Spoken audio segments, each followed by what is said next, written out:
So I've been asked multiple times if I would give an opinion about what's going on with the Hurricane Helene. Well, first of all, I want to be quite honest. I have very little information as to what's going on. I know there's a lot of flooding going on.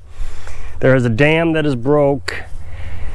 But beyond that, I mean, I don't get TV, but apparently it's not even showing up on TV. No one's talking about it. And I actually know why no one's talking about it. I also know that the government isn't helping out, and I know why the government isn't helping out also. And I'll get to that in a bit. So, I've had everybody from, just regular people asking me what's going on to trolls saying, okay, big shot, you live off grid, what would you do in this case? Okay, I've said a billion times, I am not a prepper. I live off grid for peace of mind, so I can get away from stress and not having to work so hard in life. So I don't know why big shot has anything to do with being prepared for a massive hurricane. Here's what I know. My dad was, when it was coming off the Gulf Coast, he lives right on the Gulf Coast, probably half a mile up the hill from it. Initially, he said he was going to stay, and he went over to a friend's house to stay in a brick house. And as things started to progress, the family members are bugging him, hey, you need to get out of there. He decided to go ahead and travel west a bit to get out of the line of fire. And so I watched this hurricane for hours that night. Ryan Hall, he's a YouTuber. That was about the best information I could get. The path and pattern and all that. And so I went to bed my time, 8:30, I guess it was 9:30, hit Dad's time. And apparently, right after I went to bed, it was heading right to his house. And I kept texting him, boy, this is terrible, this is terrible. I thought I was gonna have to go down to Florida to help him, do something. I don't know what I would have done, help, or what he would have done. So apparently, like an hour before it made landfall, or right when it made landfall, it shifted right 50 miles from his house. And Dad said he didn't even have a stick in his yard. So, that's all I can really say about the hurricane. That's the biggest information I have. And I'm glad he's safe. And of course, it's devastating that, so many other people have been affected.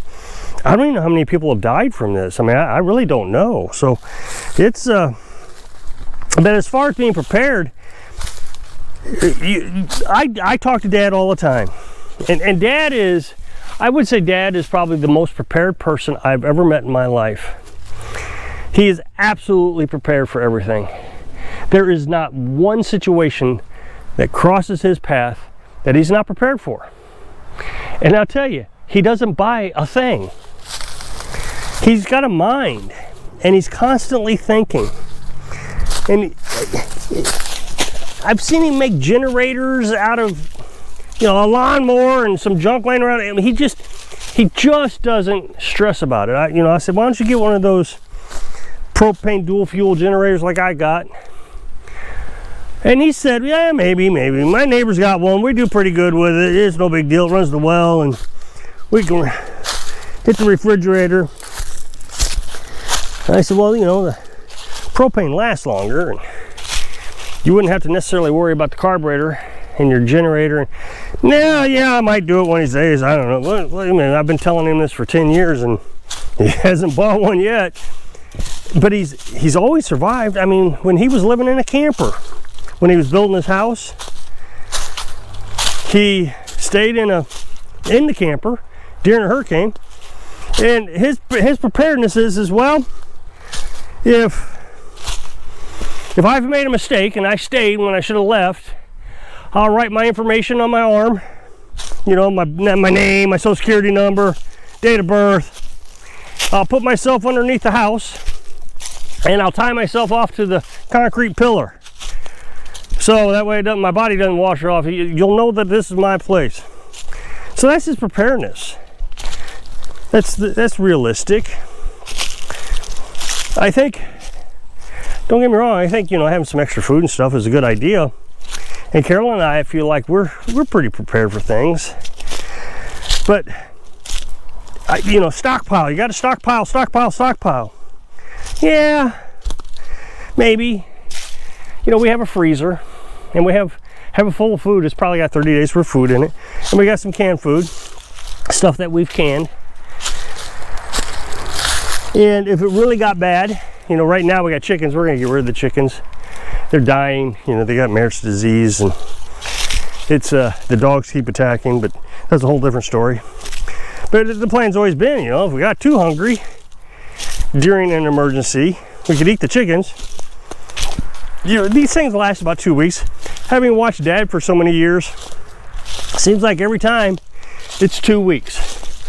So you got to survive 2 weeks without electric or the roads being washed out, whatever the case is. No cell phones. So if you can make it 2 weeks, and Dad always says, hey son, hurricane's coming.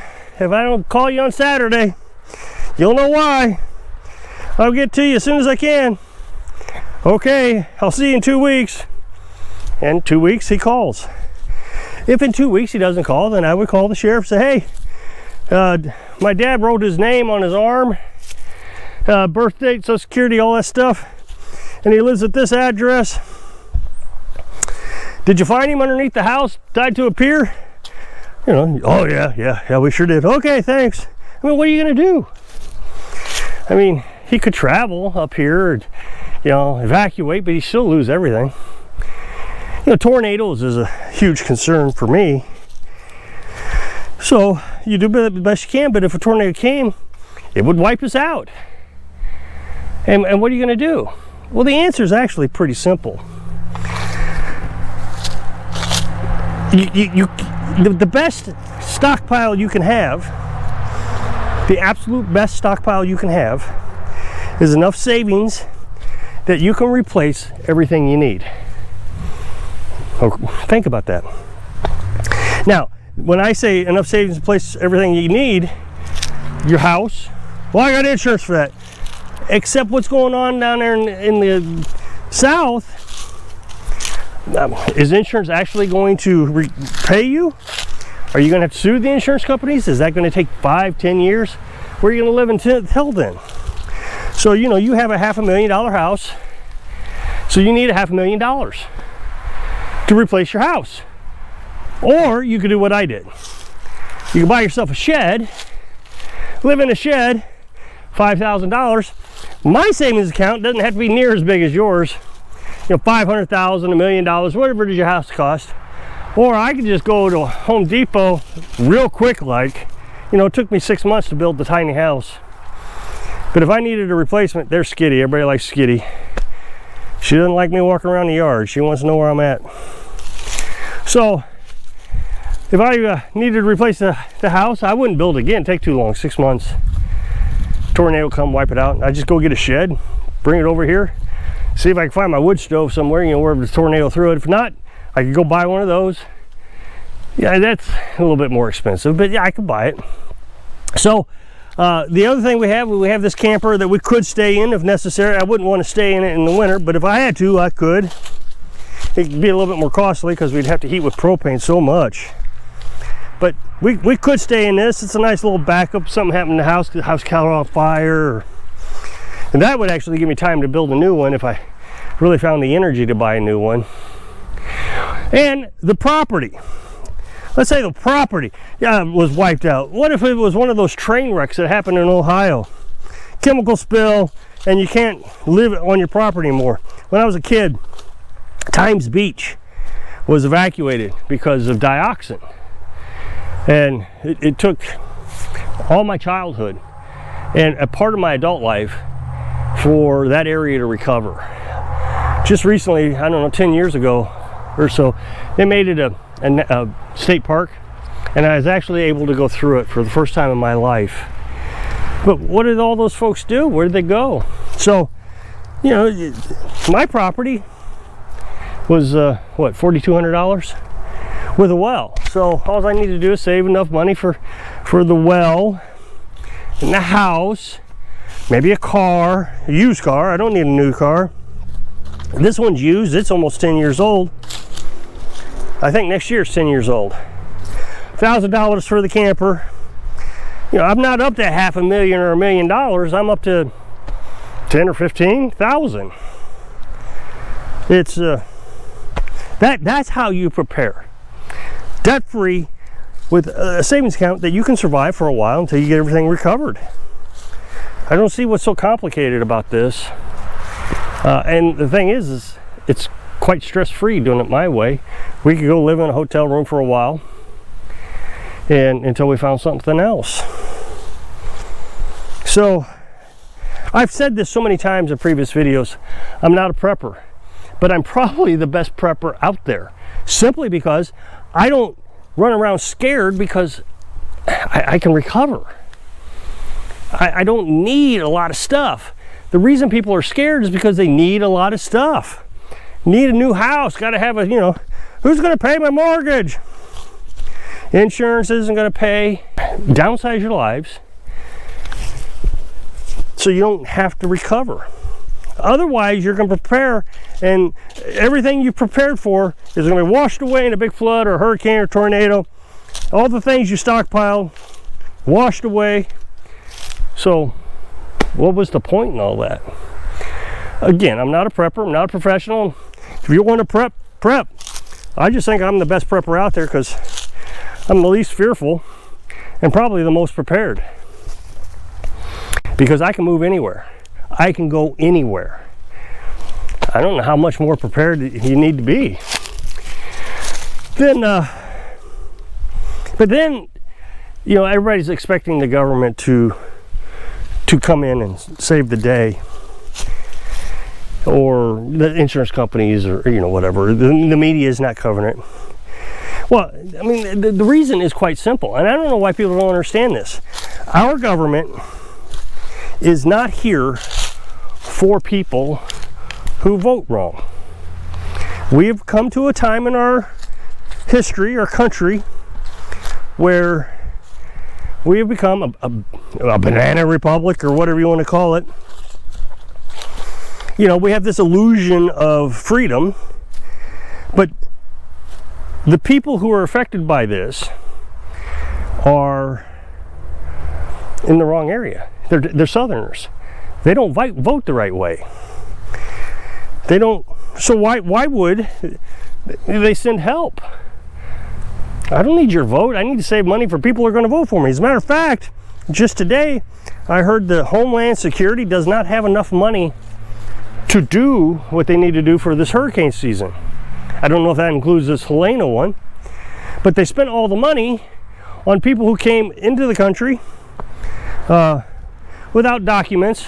I don't know what YouTube will ban or not, so I'm trying to be careful. So they spent all that money, billions of dollars on that, from Homeland Security.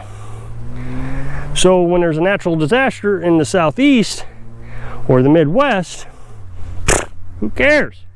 It's not New Jersey. I can guarantee you, if it was New Jersey, there'd be all kinds of money involved. I heard a story, and I can't remember, Hurricane Hugo, maybe that's what it was. I think it was back in the 80s, hit Miami or something like that.